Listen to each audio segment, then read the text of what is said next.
भगवान शिव से जुड़े देश भर में ऐसे कई स्थान हैं जो भोलेनाथ के चमत्कारों के गवाह रहे हैं। ऐसी ही एक जगह है मणिमहेश। कहते हैं भगवान शिव ने यहीं पर सदियों तक तपस्या की थी। इसके बाद से ये पहाड़ रहस्यमयी बन गया।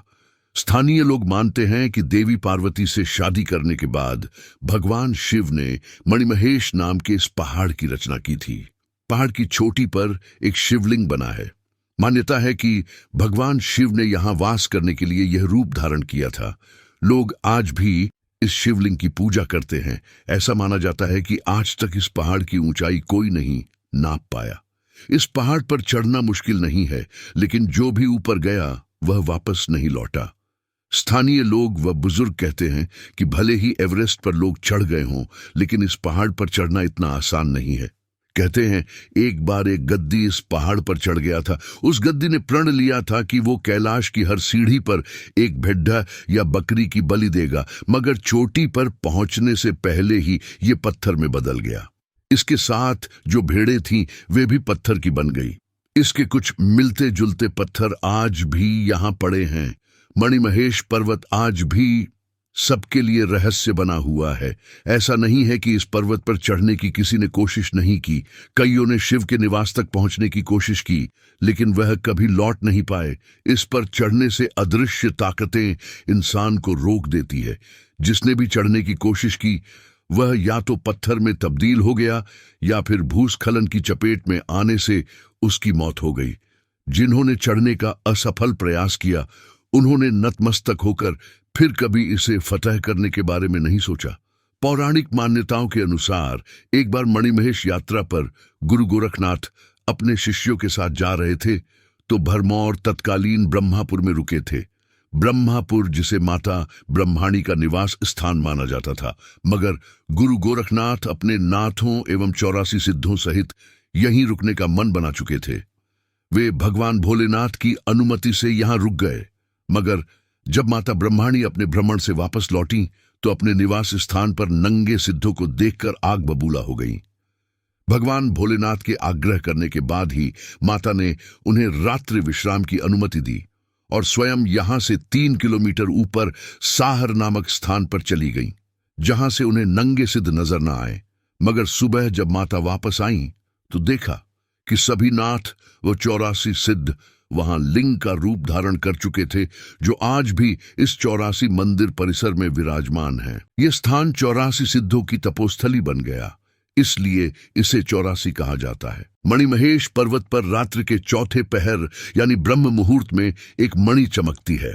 इसकी चमक इतनी अधिक होती है उसकी रोशनी दूर दूर तक दिखाई पड़ती है। रहस्य की बात यह है कि जिस समय मणि चमकती है उसे काफी समय के बाद सूर्योदय होता है। श्रद्धालु चमकती मणि को देखने के लिए रात भर जागते हैं। यही कारण है कि इस पवित्र पर्वत को मणिमहेश के नाम से जाना जाता है। मणिमहेश में एक धनछौ नामक स्थान है। धनछौ के पीछे भगवान शिव की एक कहानी बहुत प्रचलित है। पौराणिक मान्यताओं के अनुसार एक बार भस्मासुर नामक राक्षस ने भगवान भोलेनाथ की कृपा पाने को लेकर कड़ी तपस्या की। भोलेनाथ भस्मासुर की तपस्या से प्रसन्न हो गए तथा उन्होंने उससे वरदान मांगने को कहा। उसने वरदान मांगा कि वह जिसके सिर के ऊपर हाथ रखे वह भस्म हो जाए। भगवान भोलेनाथ ने भी भस्मासुर को यह वरदान दे दिया, लेकिन इस दौरान भस्मासुर के मन में खोट आ गया तथा वह भोलेनाथ को ही भस्म करने के लिए आगे बढ़ा।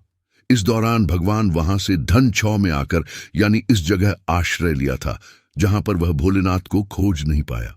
इसी दौरान भगवान विष्णु ने मोहिनी रूप धारण कर भस्मासुर को भस्म कर दिया।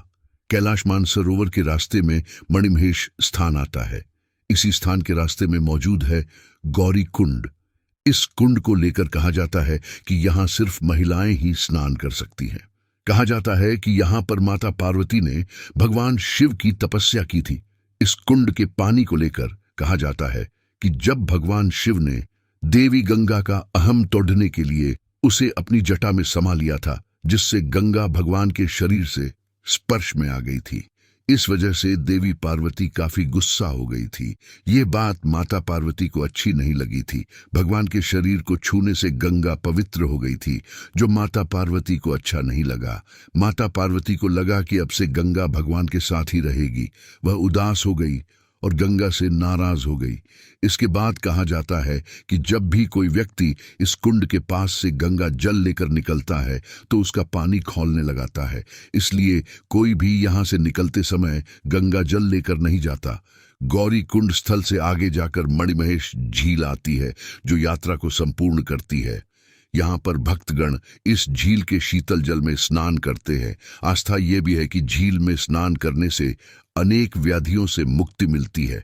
कैलाश के शिखर पर चट्टान के आकार में बने शिवलिंग के आकार की बनी चट्टान सभी को मंत्र मुग्ध कर देती है।